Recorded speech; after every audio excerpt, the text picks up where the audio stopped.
మాజీ మంత్రి బాలినేని శ్రీనివాసులు రెడ్డి నేడు ఒంగోలు చేరుకున్నారు. ఎన్నికల ఫలితాల రోజున హైదరాబాద్ వెళ్లిన బాలినేని నేడు ఒంగోలులో మీడియా సమావేశం పెట్టి తన బల నిరూపణ చూపించుకోవటానికి ప్రయత్నించారు. కార్పొరేటర్లు ఎక్కడ చేజారుతారోనన్న భయంతో నేడు బాలినేని మీడియాలో మాట్లాడిన తీరు చూస్తేనే తెలుస్తుంది. గతంలో వైసీపీ అధికారంలో ఉన్నప్పుడు కూడా ఇలా ఎప్పుడూ బాలినేని మాట్లాడలేదు. ఓటమి బాలినేనికి ఎంత పాఠం నేర్పింది అని జనం నవ్వుకుంటున్నారు. భూ కబ్జాదారులు అన్న వాళ్ళు ఇప్పుడు నన్ను వీడి దామచర్ల పక్షాన చేరారు అంటారు. 300 కోట్లకు పైగా నిధులు తెచ్చా, ఇప్పుడు ఒంగోలుకి దామచర్ల నువ్వు నీళ్లివ్వు అంటారు. మా వియ్యంకుడు సౌమ్యుడు మృదు స్వభావి అంటారు. నీ కబ్జాల పర్వం తట్టుకోలేకే మీ వెంట ఉండే మీ వాళ్లే దామచర్ల పక్షాన చేరారు. 3 సంవత్సరాల క్రితం 300 కోట్లకు పైగా నిధులు తెచ్చి నగరంలో ర్యాలీ పెట్టి మరి నీళ్లు ఇవ్వలేకపోయావు. మీ కుమారుడు మీ వియ్యంకుడు అడ్డగోలు వ్యవహారాలకే జనం మీకు కని విని ఎరుగని ఓటమి అంటగట్టి ఒంగోలు నుండి మీకు సెలవు తీసుకోమన్నారు. మీ నీతి నిజాయితీ నిరూపించుకోండి సవాళ్లు 5 సంవత్సరాలుగా విసురుతూనే ఉన్నారు. అందుకనే కదా ప్రజలు మీ కుటుంబానికి పూర్తిగా సెలవు అన్నారు. ఇప్పుడు జిల్లాలో నీ బలం ఎక్కడ తగ్గుతుందో అని హడావుడిగా ఒంగోలు రావటం మీడియా సమావేశం అంటూ మీ వైసీపీ నాయకులే అంటున్నారు. నెల రోజులుగా వైసీపీ కార్యకర్తలు ఇబ్బంది పడుతుంటే పట్టని బాలినేనికి జిల్లా బాధ్యతలు చెవిరెడ్డి అనగానే తక్కువ ఒంగోలు గుర్తుకు వచ్చిందా అంటూ మీ పార్టీ వాళ్ళే అంటున్నారు. బాలినేని మీ నిజాయితీ నిరూపించుకోండి, సమయం వచ్చింది. ఇప్పుడు అసలు బాలినేని మాట్లాడిన ఆ మీడియా సమావేశంలో ఆసక్తికర విషయాలు మీరే వినండి.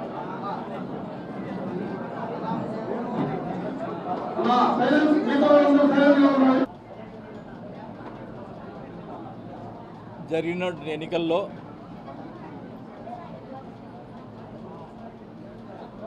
మేము ఊహించని విధంగా రిజల్ట్ రావడం జరిగింది.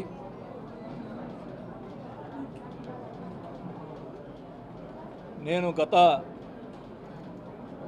20 సంవత్సరాల నుంచి కూడా 99 నుంచి ఎమ్మెల్యేగా ఉన్నప్పటి నుంచి కూడా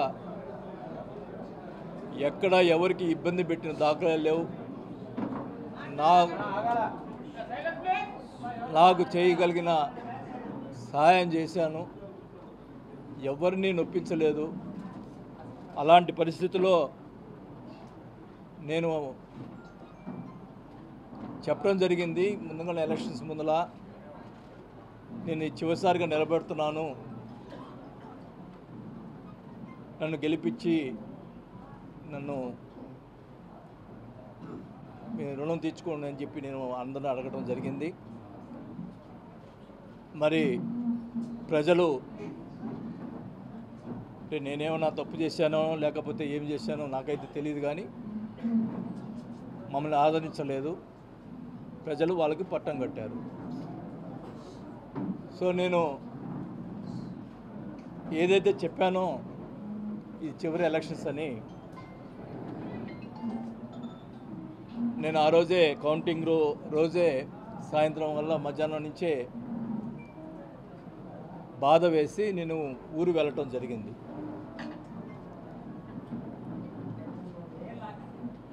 గతంలో మేము ఎప్పుడు 5 సార్లు ఎలక్షన్స్ గెలిచిన తర్వాత ఎప్పుడు కూడా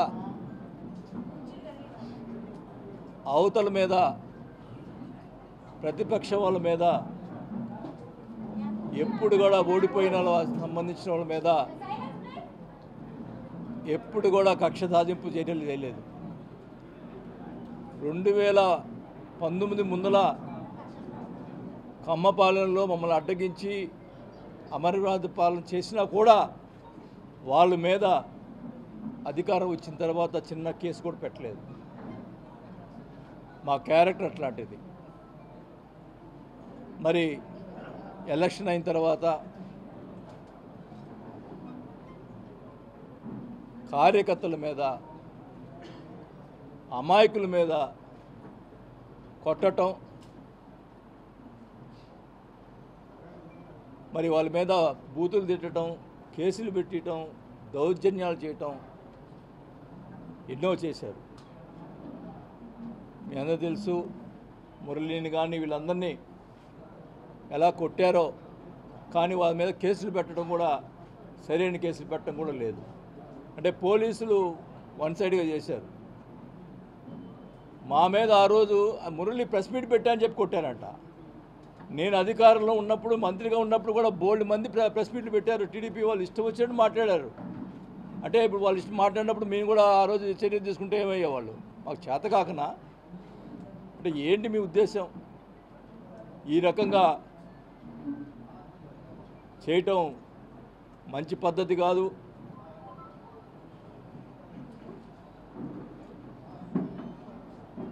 నేనైతే వాస్తవానికి ఎందుకులే మనకి ఈ రాజకీయాలు ఇంకా వద్దు అనుకునే పరిస్థితిలో మీరే నన్ను మళ్ళా తీసుకొచ్చారు రాజకీయాలకి, ఈ ప్రతిపక్ష వాళ్ళని కూడా ఈ సభాముఖంగా తెలియజేసుకుంటా ఉన్నా. నేను వదిలిపెట్టను ఒంగోలుని. ఖచ్చితంగా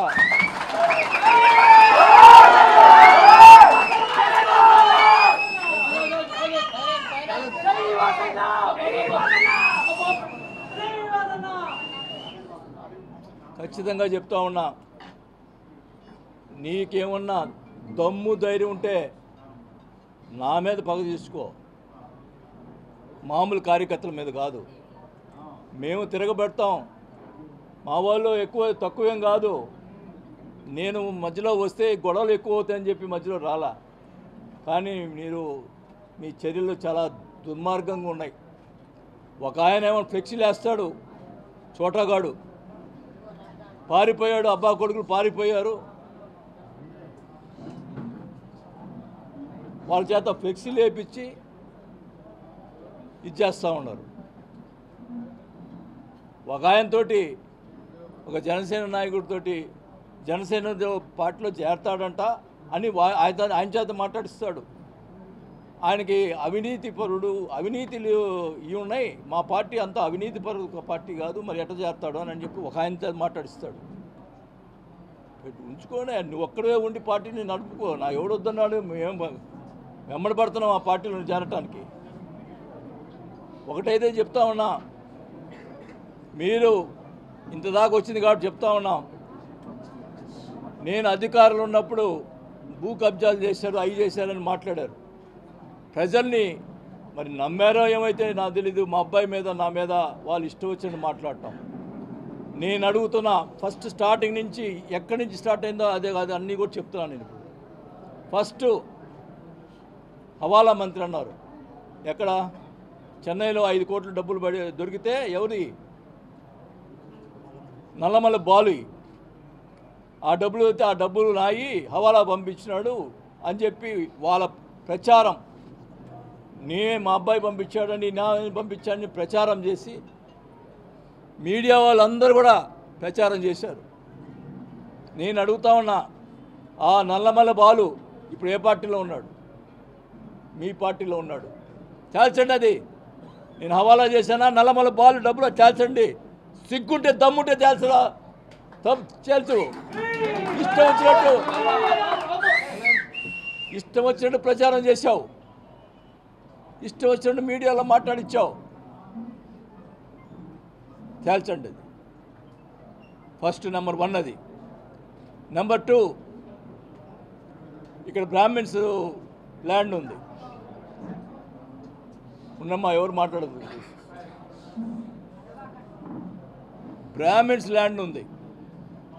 ఆ బ్రాహ్మిన్స్ ల్యాండ్ సంబంధించి మనిషి ఎవరైతే ఆ రోజు నా దగ్గరికి వచ్చి ఈ ల్యాండు నేను కొన్నాను, నాకు కావాలని చెప్పి మా పార్టీ వచ్చి అడిగాడో, అప్పుడు నేను ఎంఆర్ఓని పిలిపించి మాట్లాడాను. మాట్లాడితే ఇద్దరు బ్రాహ్మిన్స్ మధ్యలో డిస్ప్యూట్ ఉంది. అది ఒక బ్రాహ్మణ్ అతని దగ్గర, ఒంగోలు వెంకట సుబ్బారావు అనే అతని దగ్గర అతను 7 కోట్ల రూపాయల డబ్బులు తీసుకున్నాడు. జనార్దన్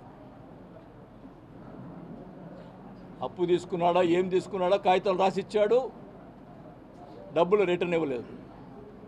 నేను ఎంఆర్ఓని పిలిచి అడిగాను, ఎవరిది ఈ డిస్ప్యూట్ సంబంధించిన ల్యాండ్ ఎవరిది కరెక్ట్ అంటే, ఈ రెండో మూతి అనేది కరెక్ట్ అని చెప్పాడు. అప్పుడు మన పార్టీ ఉన్నటువంటి వెంకటరెడ్డి అనే అతను మన పార్టీలో ఉన్నాడు. అది వాళ్ళకి సంబంధించిందంట, మీరు కొనుక్కున్నామంటే మీ ఇష్టం అని చెప్పి అన్నాడు. ఆ తర్వాత ఇప్పుడు ఆ వెంకటరెడ్డి తెలుగుదేశం పార్టీలో ఉన్నాడు. ఓకే కమాన్, నేను ఆ భూ కబ్జా చేసి ఉంటే మరి వెంకటరెడ్డి పిలిచి తేల్చండి. నువ్వు 7 కోట్లు అతని దగ్గర తీసుకొని అతను డబ్బులు ఇవ్వకుండా, నేను కాపాడాను అతను ఏం చేస్తాడోనండి, డబ్బులు ఇవ్వకుండా అతను భయపడతా తిరుగుతున్నాడు. ఇప్పుడు ఎవరు కాపాడుతారో నాకైతే అర్థం కావట్లా. అతను బతుకుతాడో చచ్చిపోతాడో. వీళ్ళు చేసే అక్రమాలు చూస్తుంటే, ఈ చేసేటువంటి అవినీతికి, ఈ చేసేటువంటి అరాచకాలు చూస్తుంటే పాపం వెంకట సుబ్బారావుని ఎవరు బతికిస్తారో నాకైతే అర్థం కావట్లా. అతను డబ్బులు ఇవ్వాలా, అతను కోర్టులో డిగ్రీ తెచ్చుకున్నాడు, డబ్బులు 9 కోట్లు కట్టాలని చెప్పి దాదాపు అది కరెక్ట్గా అమౌంట్ నాకు తెలియదు. అలాంటి పరిస్థితుల్లో అది రెండోది. మూడోది, పెద్దిరెడ్డి సూర్యప్రకాష్ రెడ్డి ఆయన భూ కబ్జా చేశాడన్నారు, దానికి నేను సపోర్ట్ చేశాడన్నారు. ఇప్పుడు పెద్దిరెడ్డి సూర్యప్రకాష్ రెడ్డి ఏ పార్టీలో ఉన్నాడు? ఆ రోజు నేను సపోర్ట్ చేయకపోతేనే నన్ను దగ్గర దూరం అయిపోయాడు, నీ దగ్గర చేరాడు. తెలుసు ఇప్పుడు అది నీ భూ కబ్జా ఎవడు చేశాడో. నీకు దమ్ముంటే ఎక్కడున్నా తెలుసు. నువ్వు ఇప్పుడు అధికారంలో ఉన్నావు. ఏ ఎమ్మెల్యే కూడా, మన పార్టీ వాళ్ళు కొంతమంది బాధపడుతున్నా కూడా నేను సిట్ వేసాను, తేల్చమని చెప్పాను. ఎస్పీకి కలెక్టర్కి వాళ్ళు సరిగ్గా పని చేయకపోతే సీఎం కంప్లైంట్ చేశాను నేను. నా క్యారెక్టర్ అది. ఈరోజు అధికారం లేదు కాబట్టి నువ్వు ఏమైనా చేయగలవు, నువ్వు రుజువు చేయాలా. నీ ఇష్టం వచ్చినట్టు ప్రచారాలు చేసి మా అబ్బాయి మీద క్యారెక్టర్ని దెబ్బతీసావు, ఇష్టం వచ్చినట్టు చేసావు. అన్నిటికీ ఓచుకున్నావు, ఓచుకునే కొన్ని ఎక్కువ చేసావు. నీ సోషల్ మీడియాలో ఇష్టం వచ్చినట్టు ప్రచారాలు చేసి భూ కబ్జా చేశాడు చూపి నీకు పోతే మా వియ్యంకుడు సంబంధించినటువంటి విలాస్, దాని మీద అవినీతి జరిగింది, అక్రమాలు జరిగిందని. ఓకే, వాడేవాడు గుప్తా, వాడేవాడు ప్రెస్ మీట్ పెట్టి అక్కడ జరిగింది ఇది నీ అని చెప్పడానికి. ఓకే, నీకు అధికారం ఉంది, రా, ఏం తప్పు జరిగింది రా, నోటీసులు ఇవ్వు. అది కరెక్ట్ కాదో తెలిసిపోతుంది. ఈ రాష్ట్రంలో విల్లాస్ కట్టినటువంటి చాలామంది ఉన్నారు. వాళ్ళకి లేని, మాకు ఉన్నాయి కూడా వాళ్ళకి లేని కూడా ఉన్నాయి. మొత్తం కరెక్ట్గా ఉన్న పరిస్థితుల్లో అక్కడ 24 సెంట్లు గవర్నమెంట్ ల్యాండ్ ఉందని చెప్పి దాంట్లో ప్లాన్లో కూడా పలకరించి పక్కన పెట్టాం. అవి ఇక్కడ పక్కన నేను అడిగాను, మేము అవి నాకైతే ఆ ల్యాండ్ పరిస్థితులు కూడా తెలియవు. అడిగాను, ఏమైనా తప్పులు ఉన్నాయా చెప్పు అని అడిగితే టోటల్గా 24 సెంట్లు ఉంటే అది కూడా ప్లాన్లో చూపించి అది గవర్నమెంట్ ల్యాండ్ అని చెప్పి క్లియర్గా ప్లాన్లో చూపించి పక్కన పెట్టాము అని చెప్పి క్లియర్గా చెప్తే ఇష్టం వచ్చినట్టు మాట్లాడతారు. అంటే మా వ్యాపారం, అంటే మా వియ్యంకుడు డబ్బులు సంపాదించుకోకూడదు, ఆయన సంపాదిస్తే నాకేం డబ్బులు పెడతాడని దాని వ్యాపారానికి ఇది చేసినావు. సిగ్గులేదా నీకు? ఏం మాట్లాడతావు? నీకు నీ రాజుపాలెంలో ఎన్ని ఎకరాలు ఉంది? నీది గవర్నమెంట్ ల్యాండ్ ఎన్ని ఎకరాలు ఉంది? అయినా కూడా నేను ఎప్పుడు మాట్లాడలేదే. ఓకే, నువ్వు తప్పుడోడివి, నేను తప్పుడోడుగా నేను ఒప్పుకోను, తెలుసు. ఏదున్నారా నోటీసులు ఇచ్చుకో, ఏమేం చేసుకో, అంతేగాని మనుషులను పంపించి అక్కడ ఆ విలాస్ దగ్గరికి పంపించి దౌర్జన్యంగా మనుషులు పంపిస్తావా? చెప్పుతా కొడతా లంచాకులు ఎవరు వచ్చినా కానీ చెప్తాను. ఏమనుకుంటున్నారు మీరు? తెగించానంటే ఎవరికి ఆగదు. అది ఒకటే మర్యాద కుటుంబంలో పుట్టిన వాళ్ళు మేము. ఈ రకంగా చెడు చేష్టాలు చేస్తే ఊరుకునే పరిస్థితి లేదు, గుర్తుపెట్టుకోండి. మా కార్యకర్తల మీద దెబ్బ పడితే, నా మీద పడిన దమ్ముంటే నా మీద రా.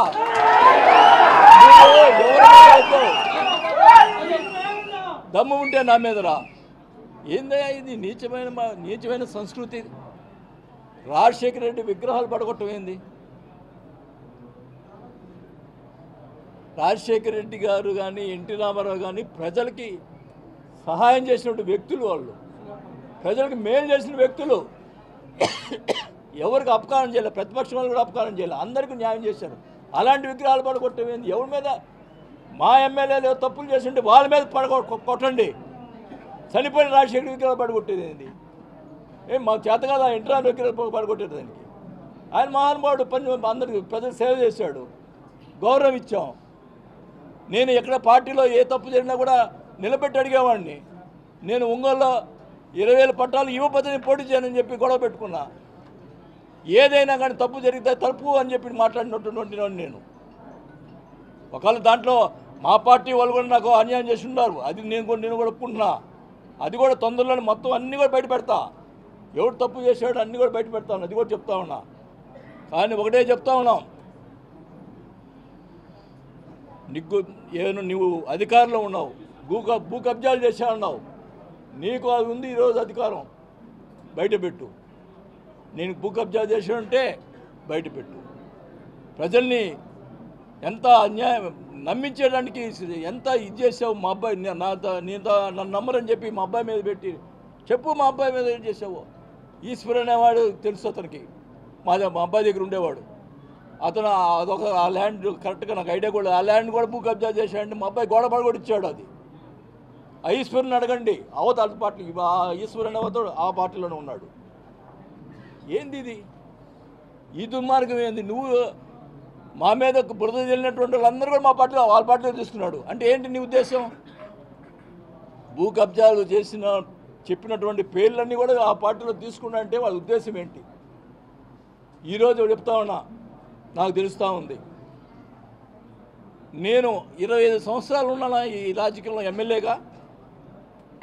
ఎవరినైనా ఈ ఒంగోలు కాన్స్టిట్యున్సీలో ఎవరినైనా ఒక అపార్ట్మెంట్ కానీ ఒక లేఅవుట్ కానీ ఎవడేస్తున్నాడు కానీ నేను ఎవరినన్నా అడిగానని చెప్పమనండి. నేను ఈరోజు ఊరేసుకొని చేస్తా ఒక్కడిని, మొత్తం వ్యాపారాలని.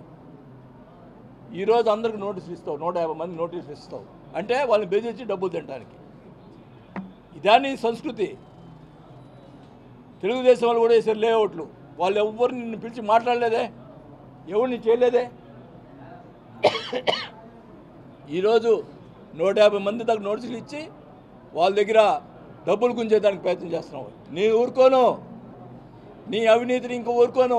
రోజు బయట పెడతా, నీ వ్యవహారాన్ని బయట పెడతా. నేను జనసేన పోతా అని చెప్పి రియాజ్ చేత మాట్లాడిస్తావు. ఎవరు క్యారెక్టర్ ఎట్లా ఉంటుందో ఎవడెవడు కూడా అందరూ తెలుసు. నాకు పార్టీ ఇప్పుడు నేను మంత్రి పదవిని వదులుకున్నాను. నాకు పార్టీ నా స్వార్థం ఎప్పుడు చూసుకోలేదు. నేను నా వాళ్ళనుకున్నా, నా వాళ్ళు ఎప్పుడు నేను చేయగలిగిన సాయం చేశాను తప్ప ఎవరి దగ్గర ₹1 నేను ఆశించలే. ఇంత దుర్మార్గంగా వ్యవహారంగా చేస్తే మటుకి ఉపేక్షించేది లేదని కూడా తెలియజేసుకుంటా ఉన్నా.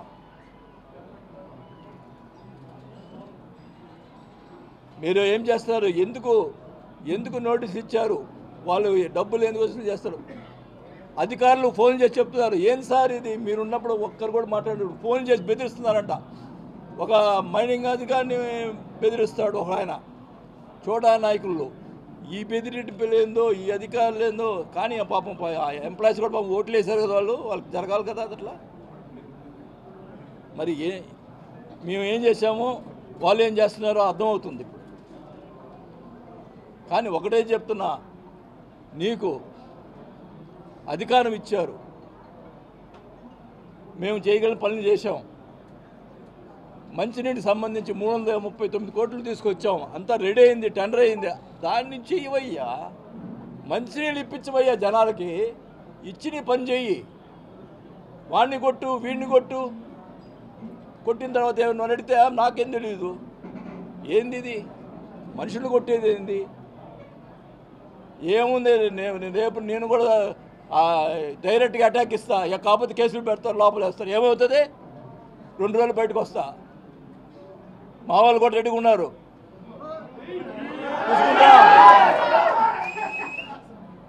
బోర్డులు పెట్టిస్తావా పారిపోయాడని? ఏందా పారిపోయేది? సిగ్గుండాలా? ఒకటైతే చెప్తున్నాను, నేను మటుకి నాకు ఇంకా 1-2 నెలలు నా పనులు నేను చూసుకుంటా. ఎందుకంటే ఎలక్షన్లో నాకు కొన్ని అప్పులైనాయి, అవి తీర్చుకోవాలా. నీలాగా అప్పులు ఎగ్గొట్టేవాడిని కాదు నేను. వాళ్ళు బెదిరించేవాడిని కాదు. వాళ్ళకి నెల రోజులు అన్నీ ఎవరైతే నేను అప్పులు చేస్తున్నానో వాళ్ళందరికీ డబ్బులు ఇచ్చేసి ప్రశాంతంగా వచ్చి ఒంగోలులో కూర్చొని నా కార్యక్రమం నా మనుషులకి నా వాళ్ళకి అందరు కూడా నేను న్యాయం చేసేదానికి ప్రయత్నం చేస్తాను తప్ప నేను పారిపోను. నేను ఎలక్షన్లో రాజకీయాలు వద్దనుకున్నా, కానీ ఈరోజు ఖచ్చితంగా ఉంటా రేపు ఎలక్షన్స్.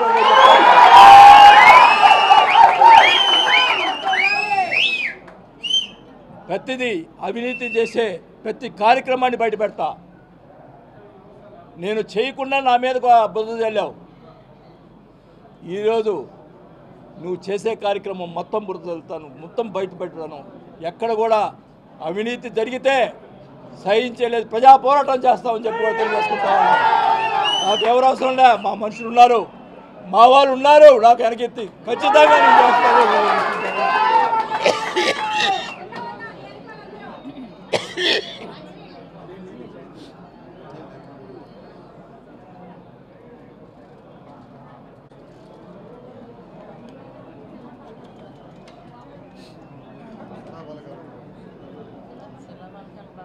శిలాపలకాలు పాల్గొట్టారు, శిలాపలకాలు పాల్గొట్టే మా పేర్లు ఉండే పాల్గొట్టారు. పోనీ మేము బాధపడం, కానీ రాజశేఖర్ గారి విగ్రహం ఆయన ఏం చేశాడు? రాజశేఖర్ గారి విగ్రహాలు పాల్గొట్టమైంది, ఆయన ఏం చేశాడు? మహానుభావుడు. ఇంత దుర్మార్గం చర్యలు మేము ఎప్పుడు తీసుకున్నామా? వాళ్ళు వేసిన శిలాపలకాలు మేము పాల్గొట్టామా? ఎక్కడన్నా ఉందా ఇది? మీ తాత విగ్రహం ఎస్పీ కలెక్టర్ అబ్జెక్ట్ చేస్తే నేను పెట్టించాను విగ్రహాన్ని, మీ తాత విగ్రహాన్ని. ఏం సంస్కృతి నీది? నోటికి వచ్చినట్టు మాట్లాడతావు, నోటికి వచ్చినట్టు మాట్లాడుతావు. వాళ్ళు కొంతమంది చేసి ఇష్టం వచ్చిన మాట. ఇప్పుడు నేను మీ ప్రెస్ మీట్ పెడతా, ఇష్టం వచ్చినట్టు కొంతమంది మాట్లాడిస్తాడు, ఇష్టం వచ్చినట్టు మాట్లాడిస్తాడు. కానీ ప్రెస్ వాళ్ళు కూడా నేను దయచేసి అడుగుతా ఉన్నా, తప్పు చేస్తుంటే రాయండి, తప్పు చేయకుండా. మొన్న ఎలక్షన్ ముందరంతా మీకేంటంటే మీకు కొన్ని మీరు తప్పనిసరిగా రాయాల్సి వచ్చింది మీ యొక్క యాజమాన్యం వల్ల. ఇప్పుడైనా చెప్తా ఉన్నా, మేము తప్పు చేసి ఉంటే చేయండి, ఇది రాయండి. కానీ ఈ రకమైన చర్యలు మటుకి మీరు ఖండించాల్సిన అవసరం ఉందని కూడా ప్రతి పత్రికల్లో కూడా అడుగుతా ఉన్నా. నేను మటుకి మా జిల్లాలో, ప్రకాశం జిల్లాలో మా వాళ్ళందరినీ కాపాడడానికి నేను నా వంతు నేను కృషి చేస్తా అని చెప్పి కూడా తెలియజేసుకుంటా ఉన్నాం. ఇలాంటి నేను అడుగుతా ఉన్నా, ఇతను కాదు, ఇతను దుర్మార్గుడు ఏమేం చేస్తాడు? చంద్రబాబు గారిని ఆయన అడుగుతా ఉన్నా, అలాగే పవన్ కళ్యాణ్ గారిని అడుగుతా ఉన్నా. నా మీద ఈ భూ కబ్జా కేసులు అన్నీ అని చెప్పి అవినీతి పెట్టాడు. వచ్చి వాళ్ళని తేల్చుకునండి, వచ్చి వాళ్ళని తేల్చుకునండి. I'm ready. ఈ రాష్ట్రంలో ఎవడైనా ఈ రకంగా అడిగినోడు ఉన్నాడా చెప్పమనండి, నేను అడుగుతా ఉన్నా. అధికారం మీది. నేను మినిస్టర్గా చేశా. మినిస్టర్గా చేసినప్పుడు, ఫస్ట్ మినిస్టర్ చేసినప్పుడు, మైన్స్ మినిస్టర్ చేసినప్పుడు జగన్ గారి మీద కేసు పెట్టినప్పుడు నా మీద కూడా కేసు పెట్టాలని చెప్పి జేడి లక్ష్మీనారాయణ గారు, వాళ్ళకు సంబంధించినటువంటి మనుషులందరూ కూడా నేను చేసిన టైంలో ఉన్నట్టు ఫైల్స్ మొత్తం తిరిగేశారు. చిన్న ఫైల్ కూడా దొరకలా, సంతకం చిన్న ఫైల్ కూడా దొరకలా. అది బాలినేని శ్రీనివాసరెడ్డి గుర్తుపెట్టుకోండి. రెండోసారి పవర్ మినిస్టర్ ఉన్నా నేను చేసిన టైంలో ఎక్కడైనా అవినీతి జరిగిందో చెప్పటం. నేను ఎంప్లాయీస్ కోసం ఫైట్ చేశా నేను మినిస్టర్గా ఉండి. అది నా క్యారెక్టరు, గుర్తుపెట్టుకోండి. మీ ఇష్టం వచ్చినట్టు ఈ రకంగా వాళ్ళ పై వాళ్ళు చెప్పటం, మళ్ళీ స్క్రిప్ట్ జరగటం. ఈయన జనార్దన్ గారు, మన లోకేష్ గారు వచ్చినప్పుడు, చంద్రబాబు నాయుడు గారు వచ్చినప్పుడు స్క్రిప్ట్ ఇస్తాడు, ఒక పెద్ద స్క్రిప్ట్ నా మీద. ఒక అవినీతి, నేను ఏం అవినీతి చేశాను స్క్రిప్టు దమ్ముంటే తేల్చు నువ్వు. లోకేష్ గారు ఒకటి అడిగాడు, జగన్మోహన్ రెడ్డి గారు మంత్రి ఎందుకు తీసేశారని.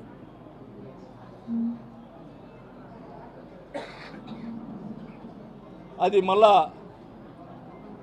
కూర్చున్నప్పుడు చెప్తా, అన్నీ కూడా చెప్తా. ఏదైనా కానీ చెప్తున్నాను, నాకు పార్టీలు కానీ నాకు నా డబ్బులు పోగొట్టుకున్నాను కానీ నేను ఎప్పుడు కూడా పోగొట్టుకోవాలా. ఒకటే చెప్తా ఉన్నా, నేను ప్రజల కోసం పోరాటం చేస్తా, రేపు మా జనం కోసం పోరాటం చేస్తాను. ఇక్కడ నీవు అవినీతి చేసి ఏదో చేయాలని చూస్తున్నావు. ఇక్కడ అందరిని బెదిరించి నువ్వు మొత్తం కూడా ఎస్పీని డిఎస్పీని వీళ్ళని అన్నీ వేసుకొని చెప్తాను. ఇంకోటి కూడా చెప్తున్నా, ఈ పోలీస్ డిపార్ట్మెంట్కి మామూలు మీద జరిగినటువంటి సరి అయిన కేసులు పెట్టకపోతే ప్రైవేట్ కేసు వేసి ఎంత దూరమైన పోతా, పోలీసుల మీద కేసులు పెడతా, ప్రైవేట్ కేసులు పెడతా. ఖచ్చితంగా చెప్తున్నాం, మంచిగా చేయండి. మేము ఎప్పుడు కూడా ఒకడి మీద పలాడు వాడి మీద కేసులు పెట్టమని ఎప్పుడు చెప్పలా. ఈ రకంగా మా పార్టీ మా వాళ్ళు మనందరి మీద కేసులు పెడితే మటుకు ఊరుకోనని చెప్పి తెలియజేసుకుంటా ఉన్నా. ఖచ్చితంగా నన్ను నమ్ముకొని నాతో ఉండేవాళ్ళు నా మనుషులు ఎవరు, మరి వాళ్ళ కోసం నేను ఏదైనా చేసేదానికి సిద్ధంగా ఉంటాను కూడా. నా యావదసిపోయినా పర్వాలేదు కానీ నా వాళ్ళ కోసం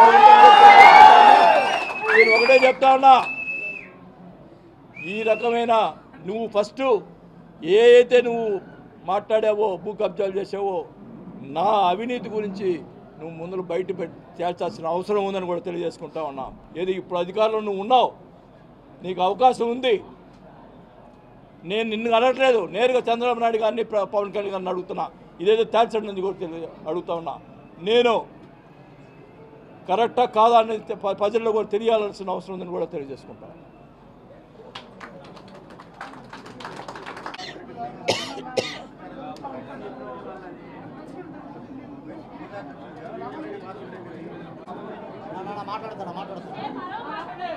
ప్రకాశం జిల్లా గొడ్డు బాలేదు. ప్రకాశం జిల్లాలో నాయకులు ఎవరు లేరా? ప్రకాశం గొడ్డు పోయిందా? పోలేదు కదా.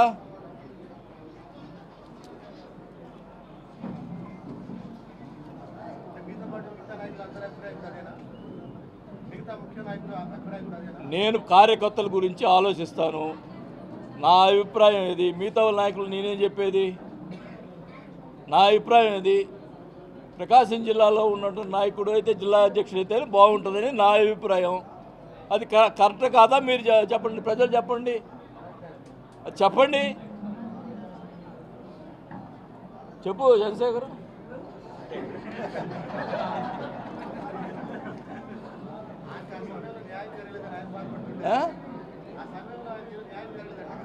ఎవరికి? సరే, ఇంకా నయ్యో, ఇప్పుడు మాకు న్యాయం జరగకపోయినా నేను ఎమ్మెల్యే కదా, ఎమ్మెల్యే అయ్యాడు, సంతోషించు. అది సంతోషించాలి ఆయన.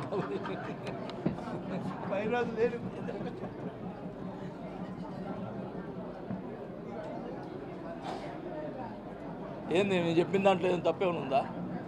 చెప్పండి అయ్యా. మీరు ఆ రోజు వాళ్ళందరూ ఈ భూ కబ్జాలు అన్నారు కదా, అదే తేల్చమనండి.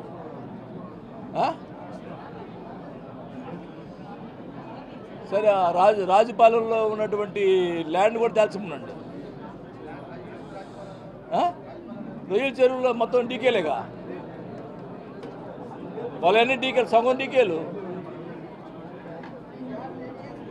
మీకు అవి తెలియలేబ్బా, అవి తెలియదు. మా ఏదైనా తెలుస్తుంటే మీకు.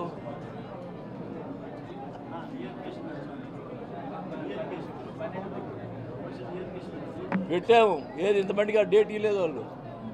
అక్కడ కూడా ఏం జరుగుతున్నాయో మాకు అర్థం కావటం. డబ్బులు కట్టించుకున్నారు, ఇంతమందికి వెళ్ళి డేట్ ఇలా.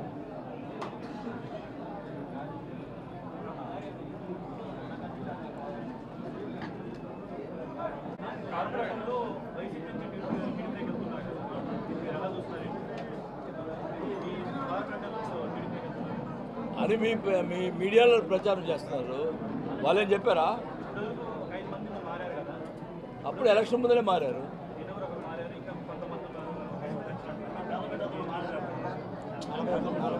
సంతనదులపాడు కాన్స్టిట్యూన్సీ అని మారినట్టు. ఇప్పుడు ఒకటే చెప్తున్నామబ్బా,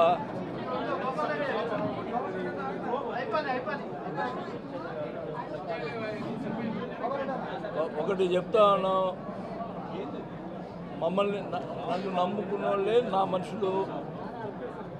వాళ్ళు ఎవరు నమ్ముకుంటే వాళ్ళకి న్యాయం చేసేదానికి నేను చేస్తాను. ఇప్పుడు ఈ ఎట్లుందంటే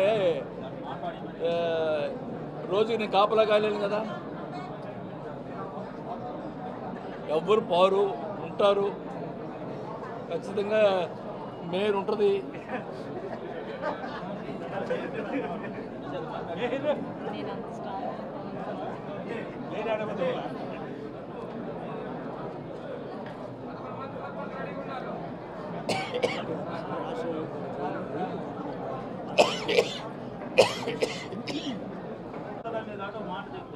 ఇప్పుడు వాళ్ళ షాపులు కూడా పడగొడతా ఉన్నారు, ఆస్తులు కూడా ధ్వంసం చేస్తూ ఉన్నారు.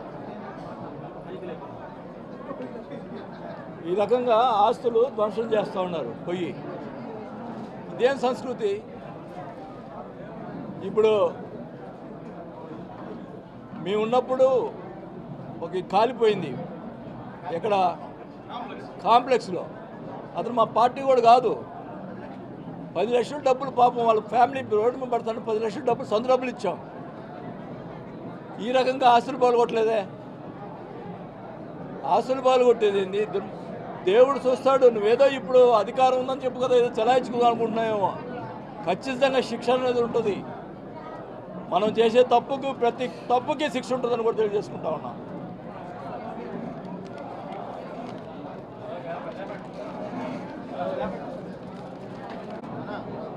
రజలు వాడేపించింది వీడియో